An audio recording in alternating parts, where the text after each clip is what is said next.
Digital അറസ്റ്റിലായ ക്രിസ്ത്യാനികൾ, വിശ്വാസികൾ അല്പം കൗതുകമേറിയ ഒരു വിഷയത്തെയാണ് നിങ്ങളോടൊപ്പം മനസ്സിലാക്കുവാൻ, അന്വേഷിപ്പാൻ ഈ ഒരു വീഡിയോയിൽ കൂടെ ഞാൻ ശ്രമിക്കുന്നത്. ഈ ചിന്ത എന്നെ ഉണർത്തിയ സംഭവം വളരെ ഹ്രസ്വമായി ഒന്ന് സൂചിപ്പിച്ചുകൊണ്ട് ചിന്തകളിലേക്ക് പ്രവേശിക്കുകയായിരിക്കും ഉചിതം. ഏതാനും മാസങ്ങൾക്ക് മുൻപ് നാം ഏവരും സ്നേഹിക്കുകയും ബഹുമാനിക്കുകയും ചെയ്യുന്ന ഒരു മെത്രാൻ ഡിജിറ്റൽ അറസ്റ്റിലായ പ്രത്യേകമായ, മുൻപൊരിക്കലും സംഭവിച്ചിട്ടില്ലാത്ത ഒരു സംഭവം നമ്മുടെ ശ്രദ്ധയിൽപ്പെട്ടതാണ്. അതിനെപ്പറ്റി ഞാൻ അന്നൊരു വീഡിയോ ചെയ്തിരുന്നു. മറ്റുള്ളവരുടെ മുൻപിൽ ഇപ്രകാരം കബളിപ്പിക്കപ്പെട്ടു എന്ന് പരക്കെ സമ്മതിക്കുവാൻ ഈ ഒരു തിരുമേനിയല്ലാതെ മറ്റൊരു തിരുമേനിയും ഈ ഒരു മെത്രാൻ അല്ലാതെ മറ്റൊരു മെത്രാനും കൂട്ടാക്കുമായിരുന്നില്ല. മറ്റ് കേരളത്തിലെ എല്ലാ മെത്രാന്മാരും ഇങ്ങനെ ഡിജിറ്റൽ അറസ്റ്റിലായാലും അവരൊരിക്കലും അത് വെളിയിൽ പറയുകയില്ല. അവർ അകത്ത് ദൈവവുമായി മോശ ഒരേ മലയുടെ മുകളിൽ വെച്ച് നടത്തിയതുപോലെ സംഭാഷണം ചെയ്തുകൊണ്ടിരിക്കുകയായിരുന്നു എന്ന് മാത്രമേ പറയുകയുള്ളൂ. പക്ഷേ ഈ മെത്രാനിൽ അല്പം നന്മ, അല്പം സത്യം ഇനിയും നിലനിൽക്കുന്നത് കൊണ്ട് അദ്ദേഹം എനിക്ക് പറ്റിയ അക്രിയ മറ്റാർക്കും പറ്റരുത് എന്ന സതുദ്ദേശത്തോടുകൂടെ ക്യാമറയുടെ മുമ്പിൽ വന്ന് മറ്റാരും പറയുവാൻ സങ്കോചിക്കുന്ന ഒരു അവസ്ഥ, അനുഭവം വെളിപ്പെടുത്തി എന്നതിനെപ്പറ്റി എനിക്ക് അദ്ദേഹത്തോട് ബഹുമാനമുണ്ട് എന്ന് സൂചിപ്പിച്ച് അന്ന് ഒരു വീഡിയോ ചെയ്ത് ഇവരുമായി പങ്കിട്ടിട്ടുള്ളതാണ്. അതിനുശേഷം ഈ സംഭവം എന്നെ നന്നേ പിന്തുടർന്നിട്ടുണ്ട്. അതിനെ മറക്കുവാൻ എനിക്ക് കഴിഞ്ഞിട്ടില്ല. അതിനെപ്പറ്റിയുള്ള എൻ്റെ തുടർന്നുള്ള ചിന്തയിൽ കൂടെ എൻ്റെ മനസ്സിൽ ഉദിച്ചൊരാശയം, ഈ പ്രിയപ്പെട്ട തിരുമേനിയുടെ അവസ്ഥ അത് അങ്ങനെ എഴുതി തള്ളാവുന്ന ഒരു കാര്യമല്ല. അത് പ്രതീകാത്മകമായി അർത്ഥസാന്ദ്രതയുള്ള ഒരു സംഭവമാണ്. അതെന്താണെന്ന് ഞാൻ അല്പം ഒന്ന് സൂചിപ്പിക്കട്ടെ. ഇപ്പോൾ ആ തിരുമേനിയുടെ, അദ്ദേഹത്തിൻ്റെ പേര് ഞാൻ പറയുന്നത് നമുക്ക് എല്ലാവർക്കും അറിയാവുന്നതാണ്. അദ്ദേഹത്തിൻ്റെ അവസ്ഥ എന്തായിരുന്നു? ദൂരെ നിന്നൊരാൾ അദ്ദേഹത്തെ നിയന്ത്രിക്കുകയാണ്. ആ ആളിൻ്റെ അനുവാദത്തോടുകൂടെ മാത്രമേ ടോയ്ലറ്റിൽ പോലും പാനൊക്കത്തുള്ളൂ. ഉറങ്ങുമ്പോഴും ഉണർന്നിരിക്കുമ്പോഴും ഇരിക്കുമ്പോഴും നടക്കും തോറും മനുഷ്യൻ്റെ പ്രാഥമികമായ അത്ര മാന്യതയില്ലാത്ത പരിപാടികൾ നടത്തുമ്പോഴും ഈ ക്യാമറ അദ്ദേഹത്തിൽ കേന്ദ്രീകരിച്ചിരിക്കണം. അത് ദൂരെ ഉള്ള ഒരു നിയന്ത്രണ കേന്ദ്രത്തിൻ്റെ അറിവോടും അനുവാദത്വവും കൂടി മാത്രമേ ഇങ്ങനെയുള്ള കാര്യങ്ങൾ ഒരു വിരൽ പോലും ചലിപ്പിക്കാവൂ എന്ന ഒരവസ്ഥയിലായിരുന്നു ആ പ്രിയപ്പെട്ട സഹവിശ്വാസി. മെത്രാനായിരുന്നു, ഇപ്പോൾ മെത്രാനല്ല. ബോധോദയമുണ്ടായി. അതുകൊണ്ട് അദ്ദേഹം ഈ നാടകം ഉപേക്ഷിച്ച് ജീവിത യാഥാർത്ഥ്യങ്ങളിലേക്ക് കടന്നു വന്നു. അത് പലരെയും പ്രകോപിപ്പിച്ചിട്ടുണ്ട്, ചൊടിപ്പിച്ചിട്ടുണ്ട്. അദ്ദേഹത്തിന് നേരെ ആക്രോശിക്കുന്നവരും വിഷം ചീറ്റുന്നവരും ക്രിസ്ത്യാനികളുടെ ഇടയിൽ വളരെ അധികമാണ്. അത് മറ്റൊരു വിഷയമാണ്. അതിപ്പോൾ നമ്മുടെ ചിന്താ വിഷയമല്ല. അപ്പോൾ ഞാൻ ആലോചിക്കുമ്പോൾ ഒരു ക്രിസ്ത്യാനിയുടെ അവസ്ഥ ഇത് തന്നെയല്ലേ? ഒരു ക്രിസ്ത്യാനിയുടെ അവസ്ഥ ഇത് തന്നെയല്ലേ? നിങ്ങൾ മതപരമായ കാര്യത്തിൽ ഇടത്തോട്ട് തിരിയണമോ വലത്തോട്ട് തിരിയണമോ, ടോയ്ലറ്റിൽ പോകണമോ, ടോയ്ലറ്റിൽ പോയാൽ എന്ത് ചെയ്യണം, എത്ര നേരം അവിടെ ഇരിക്കണം, എത്ര നേരം ഇരുന്നുകൂടാ, നിങ്ങൾ ഉറങ്ങുമ്പോൾ ദൂരെ ഒന്നൊരാൾ കാണണമോ കാണണ്ടായോ, നിങ്ങളുടെ ജീവിതത്തിൻ്റെ എല്ലാ ചലനങ്ങളും നിയന്ത്രിക്കുന്ന അല്ലെങ്കിൽ നിയന്ത്രിക്കപ്പെടുന്ന ഒരവസ്ഥയിലല്ലേ വിശ്വാസികൾ കഴിയുന്നത് എന്ന് നിങ്ങൾ മനസ്സിലാക്കണം. ഇത് ഒരു പക്ഷേ ഇപ്പോൾ ഈ ഡിജിറ്റൽ അറസ്റ്റ് എന്ന് പറയുന്ന ഒരു പ്രതിഭാസം വളരെ നൂതനമായതുകൊണ്ട് അതിലേതോ അപക്വതയുണ്ട് എന്ന് നമുക്ക് തോന്നാം. പക്ഷേ മതപരമായ നമ്മുടെ ജീവിതത്തിൻ്റെ ഓരോ അംശങ്ങളും നാം അല്ലാത്തവർ നിയന്ത്രിച്ചു കൊണ്ടേ ഇരിക്കുമ്പോൾ അത് നാം ചെറുപ്പത്തിൽ തന്നെ പരിശീലിച്ചൊരവസ്ഥയായതുകൊണ്ട് അത് സ്വാഭാവികമാണ്, അങ്ങനെ തന്നെ ആയിരിക്കണം, അതല്ലെങ്കിൽ എല്ലാം തകിടം മറിഞ്ഞു പോകും എന്ന് നാം ധരിച്ചു പോകുകയാണ്. അതുകൊണ്ടാണ് ചെറുപ്പം മുതലേ ഈ വഴിയെ ഇപ്പം ഇങ്ങനെ മാത്രം നടക്കുവാൻ, ഇങ്ങനെ മാത്രം ഇരിക്കുവാൻ, ഇങ്ങനെ മാത്രം ടോയ്ലറ്റിൽ പോകുവാൻ നമ്മളെ പരിശീലിപ്പിച്ചത്. അതിനുപോൽബലകമായി സങ്കീർത്തനക്കാരൻ്റെ വാക്കുകൾ പറയും, ബാലൻ അവൻ നടക്കേണ്ടുന്ന വഴി ഉപദേശിച്ചു കൊടുപ്പീൻ, അവൻ ആജീവൻ അന്തം അതിൽ നടന്നുകൊള്ളും. പക്ഷെ സങ്കീർത്തനക്കാരൻ മനസ്സിലാക്കാത്തരുതൊരു കാര്യം, അവൻ നടക്കേണ്ടുന്ന വഴി ഏതാണെന്ന് അറിയാവുന്ന ആരുണ്ട്? ബാലൻ നടക്കേണ്ടുന്ന വഴി എന്താണെന്ന് അറിയുന്നത് ദൈവം മാത്രമാണ്. മനുഷ്യൻ്റെ വ്യക്തിത്വത്തിൽ പ്രത്യേകതയുണ്ട്. അത് നിങ്ങൾ ആരെങ്കിലും എന്നെപ്പോലെ വിശ്വസിക്കുന്നുണ്ടെങ്കിൽ, ഇപ്പം ഞാൻ എൻ്റെ അനുഭവം നിങ്ങളോട് പറഞ്ഞാൽ, എനിക്ക് ചെറുപ്പം മുതലേ വളരെ വ്യക്തമായി അറിയാവുന്ന കാര്യം എൻ്റെ വ്യക്തിത്വത്തിൽ വളരെ വളരെ പ്രത്യേകതകൾ ഉണ്ടായിരുന്നു എന്നുള്ളത് തന്നെയാണ്. എന്നാൽ അതേ സമയം തന്നെ ആ പ്രത്യേകതകളെ 100% മാറ്റിവെച്ചിട്ട് ഒരേ വണ്ടിക്ക് കിട്ടുന്ന ആളുകളെ പോലെ എല്ലാവരെ പോലെയും എനിക്ക് ഈ മതപരമായ പരിശീലനത്തിൽ പങ്കെടുക്കേണ്ടി വന്നു. മറ്റുള്ളവർ പറയുന്നത് മാത്രം പറയുകയും, മറ്റുള്ളവർ ഉച്ചരിക്കുന്നത് പോലെ ഉച്ചരിക്കുകയും, മറ്റുള്ളവർ ഇരിക്കുന്നത് പോലെ ഇരിക്കുകയും, നടക്കുന്നത് പോലെ നടക്കുകയും, ടോയ്ലറ്റിൽ പോകുന്ന പോലെ ചെയ്യുകയും ചെയ്യണമെന്ന പരിശീലനമാണ് എനിക്ക് ലഭിച്ചത്. ഓരോ വ്യക്തിയുടെയും വ്യക്തിത്വത്തിൻ്റെ പ്രത്യേകത ദൈവം അവന് നൽകുന്ന പ്രത്യേകമായ താലന്താണെന്ന് തിരിച്ചറിയുവാൻ പക്വതയുള്ള, ചുമതലബോധമുള്ള ഒരു സഭയും സഭാപരമായ പരിശീലനവും ഇന്ന് ഈ ഭൂമിയുടെ പരപ്പിൽ, പ്രത്യേകിച്ച് കേരളത്തിലില്ല എന്നത് തികച്ചും പ്രത്യക്ഷമായ യാഥാർത്ഥ്യമാണ്. അപ്പോൾ അതുകൊണ്ട് നമ്മളുടെ ഏവരുടെയും അവസ്ഥ മതത്തിൻ്റെ പേരിൽ ഈ നമ്മുടെ ഡിജിറ്റൽ അറസ്റ്റിൽ തന്നെയാണ്. ഇപ്പം നിങ്ങളൊരു പെന്തക്കോസ്തുകാരനാണെങ്കിൽ നിങ്ങൾ വിചാരിക്കുകയാണ് ഒരു വീട് സ്വന്തമായിട്ടൊരു വീട് പണിയണമെന്ന് നിങ്ങൾ താല്പര്യപ്പെടുകയാണ്. അതിനുള്ള പൈസയൊക്കെ സ്വരുമിച്ചു, ദീർഘനാൾ അധ്വാനിച്ചു, കൊതിച്ചിരുന്നു, ഒരു വീട് പണിയണം. അപ്പോൾ പാസ്റ്ററോട് ചോദിക്കും, പാസ്റ്റർ എനിക്കിങ്ങനൊരു താല്പര്യമുണ്ട്, വീട് പണിയണമെന്നുണ്ടെങ്കിൽ ഒരു ശകലം സ്ഥലം, ഒരു 10 സെൻറ്റ് സ്ഥലം ഞാനവിടെ കണ്ടുവച്ചിട്ടുണ്ട്, ഞാൻ എന്താ ചെയ്യേണ്ടത്? പാസ്റ്ററോട് ചോദിക്കാതെ ആർക്കും ഒരു നുള്ളു ഭൂമി വാങ്ങിക്കാനൊക്കത്തില്ല. അതാണ് അച്ചടക്കം എന്ന് പറയുന്നത്. അപ്പോൾ പാസ്റ്റർ ഞാനൊന്ന് പ്രാർത്ഥിക്കട്ടെ. ഉടനെ പാസ്റ്ററുടെ ദേഹത്ത് പരിശുദ്ധാത്മാവ് പ്രവേശിക്കുന്നു. അപ്പോൾ പാസ്റ്റർ പറഞ്ഞു, അല്ലല്ല, അതല്ല നിങ്ങൾക്കായി ദൈവം കണ്ടിരിക്കുന്ന വസ്തു, അതല്ല, അപ്പുറത്ത് കുറച്ച് അങ്ങോട്ട് മാറി പാസ്റ്റർക്ക് ഇച്ചിരി ഇടപാടുള്ള ഒരു തുണ്ട് ഭൂമി അവിടെ കിടപ്പുണ്ട്, അതിൽ ക്രമീകരണമൊക്കെ ചെയ്ത് പരിശുദ്ധാത്മാവിൻ്റെ പ്രേരണയിൽ അത് വാങ്ങിപ്പിക്കും. അത് വാങ്ങിച്ചു. അതിനുശേഷം ഒരു 3-4 മാസങ്ങൾ കഴിഞ്ഞ്, ഒരു വർഷം കഴിഞ്ഞ് പാസ്റ്ററോട് പറഞ്ഞു, പാസ്റ്റേ വസ്തുവൊക്കെ ആയല്ലോ, എന്നാ വീട് പണിതോട്ടെ. അപ്പോൾ ആരെയാണ് കൺട്രാക്കാരാണെന്ന് ചോദിക്കും. അത് ഇന്ന ആളാണ്. അപ്പോൾ ഞാൻ പ്രാർത്ഥിച്ചോട്ടെ. അപ്പോൾ കണ്ണടച്ച് പ്രാർത്ഥിക്കുമ്പോൾ പരിശുദ്ധാത്മാവ് ഉടനെ ദേഹത്ത് കയറും. അയ്യോ, അതല്ല, പരിശുദ്ധാത്മാവ് കാണിക്കുന്നത് ഇന്ന കൺട്രാക്ടർ പോലും അല്ല, കൺട്രാക്ക്, അല്ലെങ്കിൽ നരകത്തിൽ പോകും, നീ പണിയുന്ന വീട്, നീ നരകത്തിൽ പോയില്ല, നിൻ്റെ വീട് നരകത്തിൽ പോകും. അവിടെ ഇന്ന കൺട്രാക്റ്റിനെ കൊണ്ട് ഇതാണ് പരിപാടി, ഇതല്ല നിങ്ങൾക്ക് പറയാൻ കഴിയും. അതുപോലെ തന്നെ അതിപ്പോൾ പെന്തക്കോസ്തുകാരുടെ മാത്രമല്ല, ഇപ്പോൾ മാർത്തവക്കാരനാണെങ്കിൽ മാർത്തവക്കാരൻ ആരോടെ നിൽക്കണമെന്നോ, ആരോട് കൂട്ടുകൂടണമെന്നോ, എവിടെ പോയി ആരാധിക്കണമെന്നോ, ആരാധന എങ്ങനെ ആയിരിക്കണമെന്നോ, ആരാധനയിൽ എവിടെ കുരിശ് വരയ്ക്കണമെന്നോ, ആരാധനയിൽ എവിടെ മൂക്ക് ചൊറിയണമെന്നോ, എങ്ങോട്ട് തിരിയണമെന്നോ. ഇപ്പോൾ നമുക്കറിയാം, സീറോ മലബാർ സഭയിലെ വഴക്ക് നമുക്കറിയാം, കിഴക്കോട്ട് തിരിയണമെന്നോ പടിഞ്ഞാറ് തിരിയണമോ. ഇത് ഡിജിറ്റൽ അറസ്റ്റ് അല്ലെങ്കിൽ പിന്നെ എന്താണിത്? ഇത് ക്രിസ്ത്യാനിയുടെ മതപരമായ ഡിജിറ്റൽ അറസ്റ്റ് അല്ലെങ്കിൽ പിന്നെ ഇതിനെന്താണ് നിങ്ങൾ പേര് കൊടുക്കേണ്ടത്?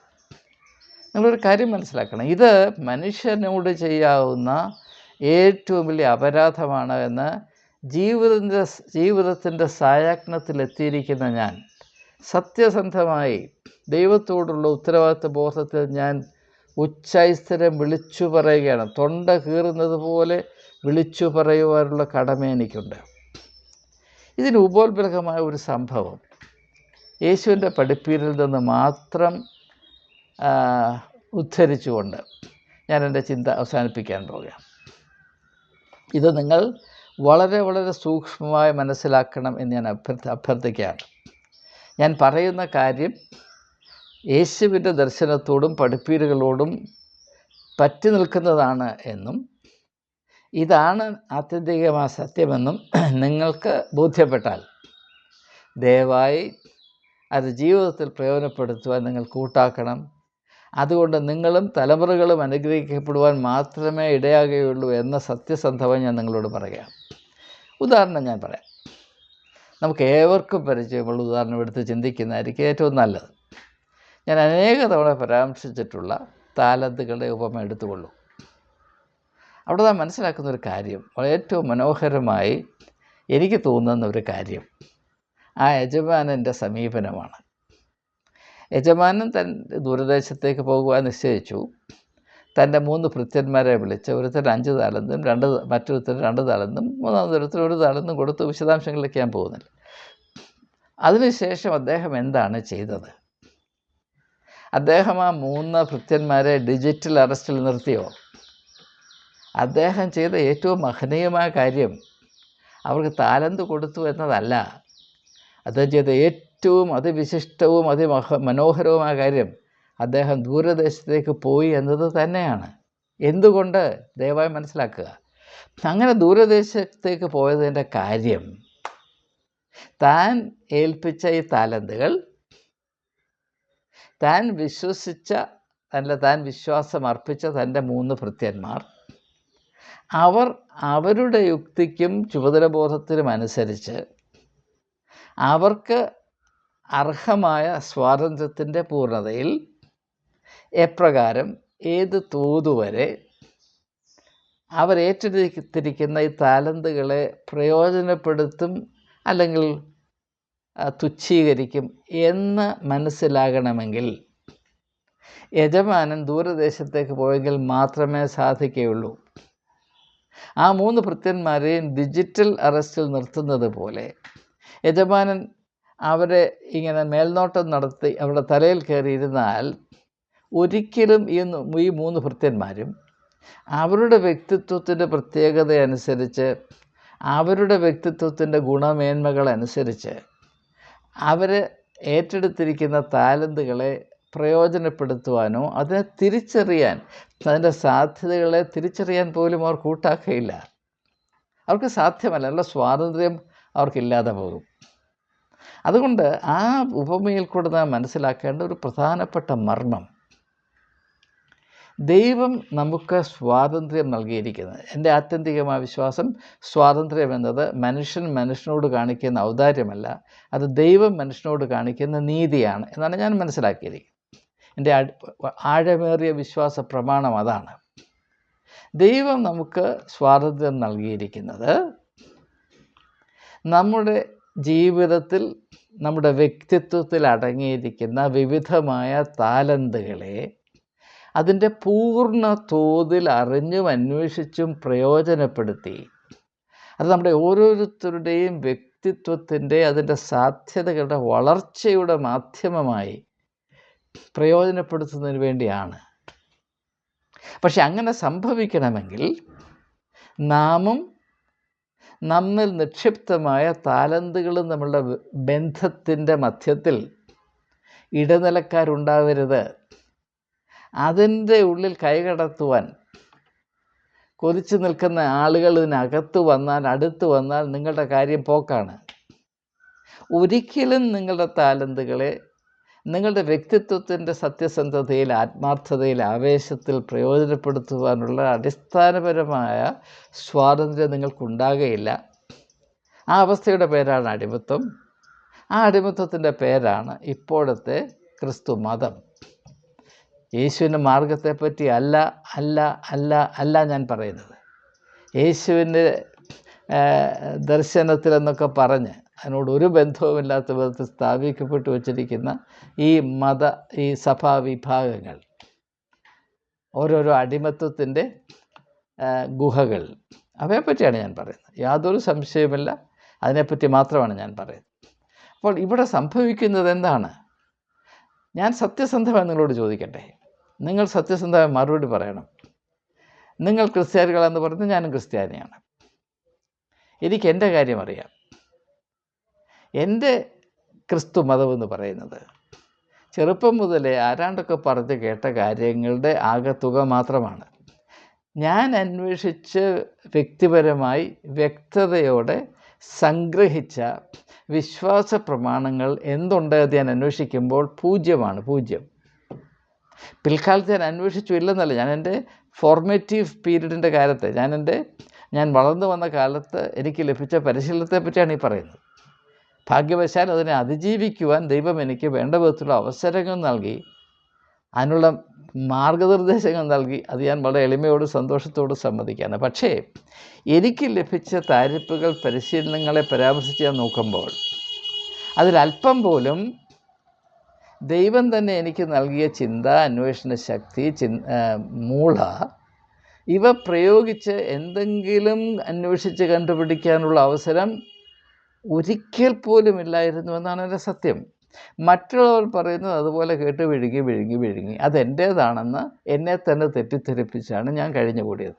നിങ്ങളുടെ അവസ്ഥ എന്താണെന്ന് നിങ്ങൾ തീരുമാനിക്കും.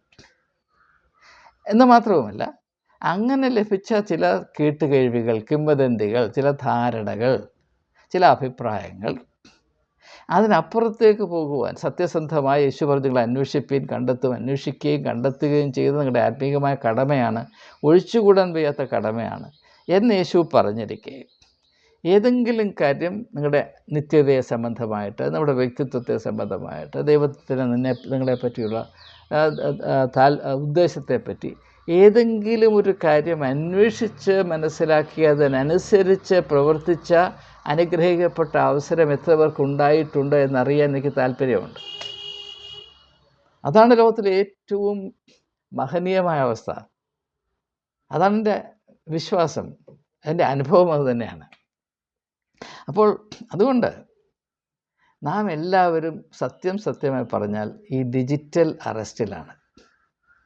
എപ്രകാരം പ്രിയപ്പെട്ട തിരുമേനി ഡിജിറ്റൽ അറസ്റ്റിലായപ്പോൾ അദ്ദേഹം ഇരിക്കണമെങ്കിൽ, എഴുന്നേൽക്കണമെങ്കിൽ, നടക്കണമെങ്കിൽ, കിടക്കണമെങ്കിൽ, ടോയ്ലറ്റിൽ പോകണമെങ്കിൽ, അവിടെ നിന്ന് ഇറങ്ങി വരണമെങ്കിൽ, ഉറങ്ങണമെങ്കിൽ, സ്വപ്നം കാണണമെങ്കിൽ, ഈ അങ്ങ് ദൂരെ ഇരിക്കുന്ന ഒരുത്തൻ നിയന്ത്രിക്കുന്നതിനനുസരിച്ച് മാത്രമേ സാധിക്കുമായിരുന്നുള്ളൂ. അതുപോലെ തന്നെയാണ് നമ്മുടെ അവസ്ഥ. നമ്മളിൽ ആരെങ്കിലും സ്വന്തമായി അന്വേഷിച്ച് യേശുവിൻ്റെ പഠിപ്പീരുകളെ തന്നെ അന്വേഷിച്ചതിൻ്റെ അർത്ഥം മനസ്സിലാക്കി നമ്മളെ ഡിജിറ്റൽ അറസ്റ്റിലാക്കി വെച്ചിരിക്കുന്ന ആളുകളുടെ അഭിപ്രായത്തിൽ നിന്ന് അല്പം വ്യത്യസ്തമായ എന്തെങ്കിലും ഒന്ന് പറഞ്ഞാൽ അപ്പോൾ സംഗതി വഷളാകും എന്നതിന് നിങ്ങൾക്ക് വല്ല സംശയമുണ്ടോ? ഉണ്ടോ? ഞാൻ ചോദിക്കുകയാണ്. അപ്പോൾ ദൈവത്തെ നല്ല യജമാനനായി യേശു ഉപമയെ ചിത്രീകരിക്കുമ്പോൾ അവൻ തൻ്റെ ഭൃത്യന്മാരെ താലന്തുകൾ ഏൽപ്പിച്ചു എന്ന് മാത്രമല്ല, അവൻ ദൂരദേശത്തേക്ക് പോയി. എന്തിന് ദൂരദേശത്തേക്ക് പോയി? അവരുടെ 3 പേരുടെയും വ്യക്തിത്വത്തിൻ്റെ പ്രത്യേകതകളെ മാനിച്ചത് കൊണ്ട് ദൂരദേശത്തേക്ക് പോയി. മാനിക്കുക എന്ന് പറഞ്ഞ അർത്ഥം എന്താണ്? അവരുടെ 3 പേരുടെയും വ്യക്തിത്വത്തിൻ്റെ പ്രത്യേകതകൾ യാതൊരു ഇൻഹിബിഷനുമില്ലാതെ, ആരുടെയും പ്രേരണയ്ക്കോ ഹേമത്തിനോ വിധേയമാക്കപ്പെടാതെ, പൂർണ്ണ സ്വാതന്ത്ര്യത്തിൽ, അഭിനയമില്ലാതെ, കാപട്യമില്ലാതെ, സത്യസന്ധതയിൽ പ്രയോഗിക്കത്തക്കവണ്ണമുള്ള സ്വാതന്ത്ര്യം അവർക്ക് ലഭിക്കേണ്ടതിന് യജമാനൻ ദൂരദേശത്തേക്ക് പോയി. അങ്ങനെ യജമാനൻ ദൂരദേശത്തേക്ക് പോയതുകൊണ്ട് ഭൃത്യന്മാർക്ക് എന്ത് സംഭവിച്ചു? അവർ ഏറ്റെടുത്തിരിക്കുന്ന താലന്തുകൾ അതിനോടുള്ള ബന്ധത്തിൽ അവരുടെ വ്യക്തിത്വത്തിൻ്റെ സത്യസന്ധത വെളിപ്പെടുത്തുവാനുള്ള അവസരം നിർലോഭം അവർക്ക് ലഭിച്ചു. ഈ അവസരമാണ് നമുക്കില്ലാത്തത്. നാം എല്ലാവരും ഞായറാഴ്ച നല്ല മനുഷ്യരാണ്, എല്ലാവരും നല്ലവരാണ്, എല്ലാവരും ദൈവഭക്തിയോട് നിറഞ്ഞു തുളുമ്പുന്നവരാണ്. എല്ലാവരുടെയും മുഖത്ത് നോക്കിയാൽ അവരെല്ലാവരും വിശുദ്ധന്മാരും വിശുദ്ധമതികളുമാണ്. അതിനുശേഷം എന്ത് സംഭവിക്കുന്നു അത് ഞാനിപ്പോൾ പറയുന്നില്ല. കാരണം നമ്മുടെ തനി നിറം കാണിക്കാനുള്ള സ്വാതന്ത്ര്യം നമുക്കില്ല എന്നത് മാത്രമാണ്. ഞായറാഴ്ച ആരാധന കഴിയാനായിട്ട് മുട്ടി നിൽക്കും, കുശുമ്പും കുന്നായ്മയും പറയാൻ, മനസ്സിൻ്റെ ഉള്ളിൽ പതിയിരിക്കുന്ന കഠാര വെളിയിലെടുക്കാൻ, തമ്മിത്തല്ലാൻ, അന്ധകാരത്തിൻ്റെ ജൽപ്പനങ്ങൾ നടത്താൻ. പിന്നെ ആഴ്ചവട്ടം മുഴുവനും എങ്ങനെയാണെന്ന് നമുക്കറിയാം. ഇപ്പോൾ ഞായറാഴ്ച പോലും തന്നെയാണ്. അത് സീറോ മലബാർ സഭയുടെ പ്രത്യേകമായ സാക്ഷ്യവും സംഭാവനയുമാണ്. യേശുവിൻ്റെ പേരിൽ അങ്ങോട്ടും ഇങ്ങോട്ടും തല്ലുക, തല തല്ലി കയറുക. ഇതാണ് പരിപാടി. ഇതും ഡിജിറ്റൽ അറസ്റ്റിൽ നടത്തുന്ന ദ്വന്ദ്വയുദ്ധമാണെന്ന് നിങ്ങൾ മനസ്സിലാക്കണം. ഈ മെത്രാൻ സംഘം, പുരോഹിത സംഘം വിശ്വാസികളെ ഡിജിറ്റൽ അറസ്റ്റിൽ നിർത്തിക്കൊണ്ട് അവരെ ഇപ്രകാരം പേക്കൂത്ത് കളിപ്പിക്കാതെ അവരെ അവരുടെ ധർമ്മത്തിന് വിട്ടുകൊടുത്തിരുന്നുവെങ്കിൽ ജനങ്ങൾ വളരെ സമാധാനത്തോടും സാഹോദര്യത്തോടും സഹവർത്തിക്കുമായിരുന്നു. ഈ കോലാഹലം ഉണ്ടാകുമായിരുന്നില്ല. ഡിജിറ്റൽ അറസ്റ്റിലായ ഈ വിശ്വാസികൾ അവരെ ദൂരെ നിന്ന് നിയന്ത്രിക്കുന്ന സിനഡോ സൈനൈഡോ എന്തുമായിക്കൊള്ളട്ടെ, പാംപ്ലാനി കീംപ്ലാനിമാർ, അല്ലെങ്കിൽ തട്ടിൽ പിതാവ്, അല്ലെങ്കിൽ തട്ടിലാകാത്ത പിതാവ്, അങ്ങനെയുള്ള മതവിശുദ്ധ കിങ്കരന്മാർ ജനങ്ങളെ ഇട്ട് കുരങ്ങ് കളിപ്പിക്കുന്ന ഈ ഒരു ഡിജിറ്റൽ അറസ്റ്റ്, അതാണ് നമ്മുടെ അവസ്ഥയെന്ന് എപ്പോൾ സീറോ മലബാർ സഭയിലെ പാവപ്പെട്ട ജനം തിരിച്ചറിയുന്നു, അന്ന് അവർക്ക് സമാധാനം വരും. അല്ലാതെ ഈ അടിമത്തത്തിൽ കിടക്കുന്നത് മാത്രമാണ് അവരുടെ വലിയ അനുഗ്രഹമെന്ന് തെറ്റിദ്ധരിച്ചാൽ, കാരാഗ്രഹമാണ് അവരുടെ എന്നാണ് പറയുന്നത്, കൊട്ടാരം, രാജാവിൻ്റെ കൊട്ടാരം, പ്രിസൺ ആസ് ദ പാരഡൈസ്, അങ്ങനെ ധരിച്ചാൽ പിന്നെ എന്ത് പ്രത്യാശയ്ക്ക് വഴിയുണ്ട്? അതുകൊണ്ട് ഈ പ്രിയപ്പെട്ട തിരുമേനിക്ക് സംഭവിച്ച ഡിജിറ്റൽ അറസ്റ്റ് അത് നഷ്ടപ്പെട്ടു. അദ്ദേഹത്തിന് 17 ലക്ഷം രൂപ നഷ്ടപ്പെട്ടു. പക്ഷേ ആ നഷ്ടം അദ്ദേഹം നല്ലവനാണ് എന്ന് ഞാൻ വിശ്വസിക്കുന്നത് കൊണ്ട് ആ നഷ്ടം, അദ്ദേഹത്തിന് വന്ന വ്യക്തിപരമായ നഷ്ടം, കേരളത്തിലെയെങ്കിലും കുറഞ്ഞ പക്ഷം ക്രിസ്തീയ വിശ്വാസ സമൂഹത്തിന് ഒരു ലാഭമായി തീരത്തക്കവണ്ണം ഒരു തിരിച്ചറിവിൻ്റെ അവസ്ഥയിലേക്ക് നാം കടന്നു വരണം. ആ തിരിച്ചറിവിൻ്റെ സാരാംശം ഇത്ര മാത്രമാണ്: നാം എല്ലാവരും മതപരമായ ഡിജിറ്റൽ അറസ്റ്റിലാണ്.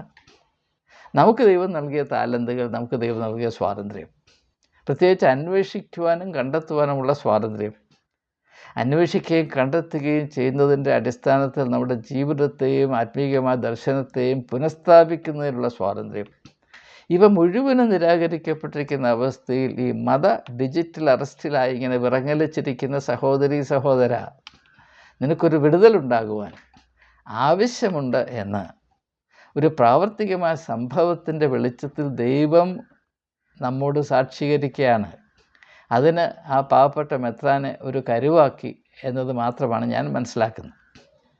അല്ല, അദ്ദേഹത്തിന് ഈ അക്കിടി പറ്റിയത് അദ്ദേഹം മാത്രം പാപിയും ബാക്കിയുള്ള മെത്രാന്മാർ പരിശുദ്ധന്മാരുമായിട്ടല്ല.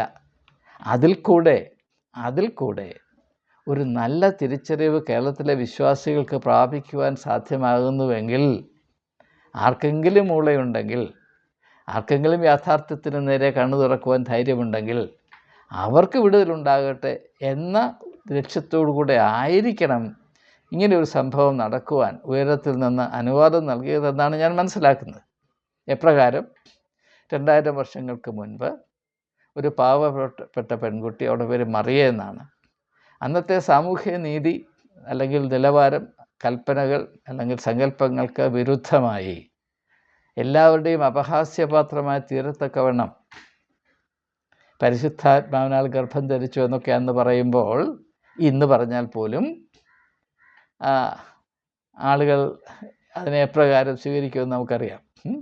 ഏത് വിധത്തിലാണ് ആ പാവപ്പെട്ട പെൺകുട്ടി 10 മാസം കഴിഞ്ഞത് എന്നത് നമുക്ക് ഊഹിക്കാവുന്നതേ ഉള്ളൂ. അത് ഈ പ്രിയപ്പെട്ട മെത്താന് സംഭവിച്ച അതിനോട് ഏതാണ്ട് സമമാണെന്നാണ് ഞാൻ മനസ്സിലാക്കുന്നത്. അതുകൊണ്ട് മനുഷ്യരാശിക്ക് പ്രത്യാശയുടെ കവാടങ്ങൾ തുറന്നു കിട്ടി. അതുപോലെ തന്നെ പ്രിയപ്പെട്ട മെത്രാൻ്റെ ഈ പൊതുവായ അപമാനത്തിൽ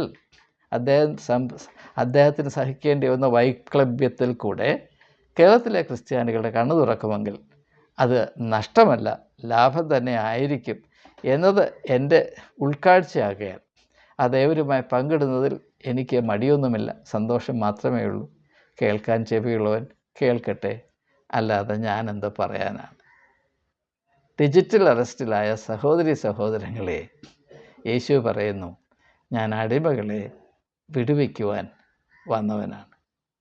hallelujah, praise the Lord, glory glory, hallelujah.